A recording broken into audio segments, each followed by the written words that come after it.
गुलाब की शहजादी के बड़े बड़े खूबसूरत सुर्ख बाल थे। वो गुलाब के फूलों को बहुत पसंद करती थी, लिहाजा हर कोई इसे गुलाब की शहजादी कहता था। बहुत अरसे पहले की बात है, एक शानदार महल में एक खूबसूरत शहजादी रहती थी। शहजादी के बड़े बड़े खूबसूरत सुर्ख बाल थे। वो गुलाब के फूलों को बहुत पसंद करती थी, लिहाजा हर कोई इसे गुलाब की शहजादी कहता था। हर रोज शाम के वक्त शहजादी बालकोनी में जाकर ताली बजाती। ताली की आवाज पर गाने वाली एक सुनहरी चिड़िया उड़कर इसके कंधों पर बैठ जाती। जब चिड़िया प्यारी सी आवाज में गाना शुरू करती तो शहजादी भी इसके साथ गाने लगती। रियाया इनकी खूबसूरत आवाज पर सबा होने तक सुकून की नींद सोते रहते।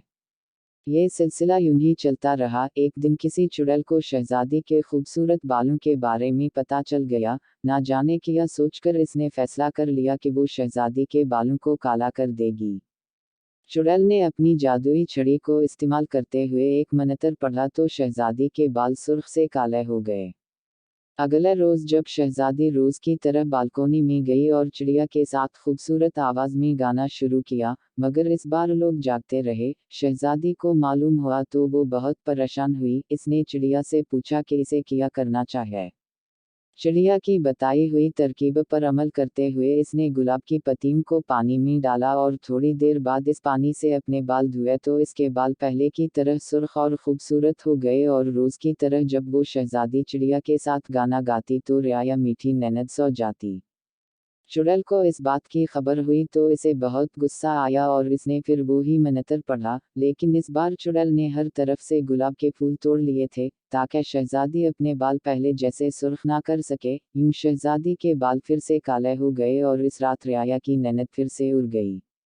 शहजादी बालकोनी में खड़ी होकर रोने लगी कि अब इसके बाल पहले जैसे कभी नहीं हो सकते और यूं इसके आंसू का एक कतरा नीचे जाकर फर्श पर गिरा। एक नौजवान जो वहां से गुजर रहा था इस खूबसूरत शहजादी को बालकोनी में रोता देखकर रुक गया।